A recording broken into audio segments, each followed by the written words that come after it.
SBA Publications.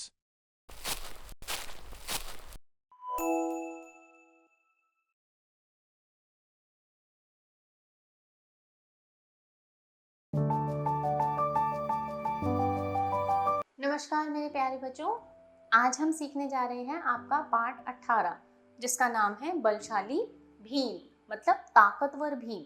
तो आइए पढ़ते हैं। बहुत पुरानी बात है, उन दिनों पांडव वन में अज्ञातवास की शर्त पूरी कर रहे थे।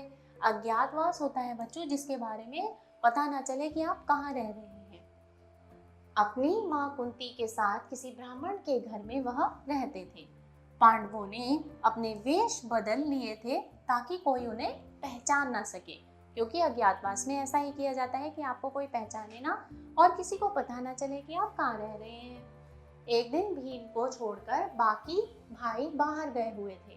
भीम कुंती से बातें कर रहा था कि घर के स्वामी ब्राह्मण के रोने की आवाज आई। एक दिन क्या हुआ कि भीम के जो बाकी के भाई थे वो सब बाहर गए हुए थे और भीम कुंती से बैठा बातें कर रहा था। तभी क्या हुआ, घर के जो स्वामी ब्राह्मण थे उनके रोने की आवाज आई। उसके रोने की आवाज सुनकर दोनों को बहुत आश्चर्य हुआ, लेकिन उन्हें इसका कोई कारण समझ में नहीं आया। तब दोनों उनके पास गए तथा रोने का कारण पूछा। पहले तो उसने उन दोनों को टालने की बहुत कोशिश करी कि नहीं, कोई बात नहीं है, मैं ऐसे ही रो रहा था, ये है वो है, उनको नहीं बताया। लेकिन फिर उसने बताया गांव से बाहर एक गुफा है जिसमें बकासुर नाम का एक राक्षस रहता है। इस गांव से रोज एक आदमी उसका खाना लेकर जाता है। बकासुर खाना और आदमी दोनों को खा जाता है। आज मेरी बारी है, वह मुझे भी खा जाएगा। तो इसी चिंता में वो रो रहा था। अब पता नहीं मेरे परिवार का क्या होगा। उसे बड़ी चिंता हुई कि मेरे परिवार का तो अब पता नहीं क्या होने वाला है, क्योंकि आज मुझे वो बकासुर खा जाएगा। कुंती ब्राह्मण की परेशानी समझ गई। वह उसे बोली, आप यहीं रहें, आज बकासुर का भोजन मेरा बेटा भीम लेकर जाएगा। तो उसने कहा कि आज आपको जाने की कोई आवश्यकता नहीं, आज भीम जाएगा। यह बात सुनकर ब्राह्मण पहले तो तैयार नहीं हुआ, पर कुंती के बहुत कहने तथा समझाने पर वह मान गया। ब्राह्मण भी दयालु था, वो तैयार नहीं हुआ कि मेरी मृत्यु आई है और मैं दूसरे की मृत्यु क्यों लाऊं। लेकिन कुंती ने उसे काफी समझाया और उसके बाद वो मान गया।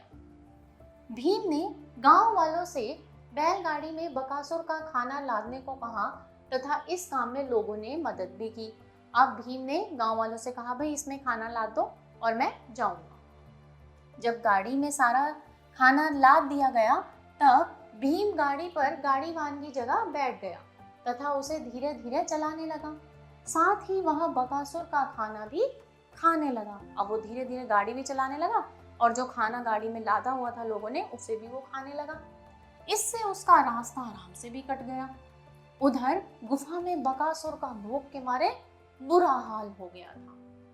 गुफा के बाहर पहुंचने पर भीम ने राक्षस को आवाज लगाई। राक्षस बाहर आया तो उसने देखा कि एक लंबा चौड़ा आदमी उसका खाना खा रहा है। जैसे ही राक्षस बाहर आया उसने देखा कि एक लंबा चौड़ा आदमी, और वो कौन था? भीम था। वो क्या कर रहा था? राक्षस का खाना खा रहा था। यह देखकर उसे बहुत गुस्सा आया। गुस्सा तो आना ही था क्योंकि उसे बहुत भूख लगी थी और ऊपर से वो राक्षस का खाना खा रहा था। गुस्से से आग बबूला होकर वो भीम के पास गया और बिना कुछ बोले उसे लातों और घूंसों से मारने लगा। और उसमें गुस्से में इतना तेज हो गया वो कि वो फटाफट गया, उसने भीम को लातों और घूंसों से मारना शुरू कर दिया। भीम कुछ देर चुप रहा। भीम कुछ देर चुपचाप रहा। फिर उसने बकासुर को पटक दिया और उसे तब तक मारता रहा जब तक वह मर नहीं गया। भीम राक्षस के मर जाने के बाद उसकी लाश को घसीटते हुए गांव लेकर आया। गांव वालों ने जब बकासुर को मरा हुआ देखा तब उन्हें बहुत खुशी हुई क्योंकि सबकी जान बच गई अब, तथा इस खुशी को उन्होंने नाच गाकर व्यक्त किया। जब हम खुश होते हैं तो नाचते गाते हैं, है ना? इसी तरह से सभी गांव वाले भी खुश होकर नाचे और गाए। साथ ही उन्होंने भीम की वीरता की काफी प्रशंसा भी करी। उन्हें बहुत अच्छा लगा कि भीम ने उनको इतनी बड़ी मुसीबत से बचा लिया है। माता कुंती ने भीम को आशीर्वाद देकर गले से लगा लिया और माता कुंती ने उसको आशीर्वाद दिया और गले से लगा लिया। तो बच्चों, ये थी आपकी आज की कहानी। अब हम करेंगे शब्दार्थ। अज्ञातवास, रूप बदलकर ऐसी जगह रहना जहां कोई पहचान ना सके। शर्त, प्रतिज्ञा। आश्चर्य, अचरज। बारी, पारी। वेश बदलना, रूप बदलना। राक्षस, दैत्य। लाश, मृत शरीर। तो बच्चों, ये था आपका आज का विषय। उम्मीद करती हूँ आपको आज की कहानी बहुत ही पसंद आई होगी, जिसमें भीम ने वीरता से राक्षस का सामना करके बहुत से लोगों को मृत्यु से बचा लिया। तो आप सभी बच्चे इस कहानी को एक बार फिर से पढ़ेंगे और अपने दिए हुए अभ्यास कार्य को पूरा करेंगे। बच्चों, अब हम इतना ही सीखेंगे। आपसे मिलेंगे आपकी अगली कक्षा में। तब तक के लिए आप सभी बच्चे सीखते रहिए, स्वस्थ रहिए। नमस्कार।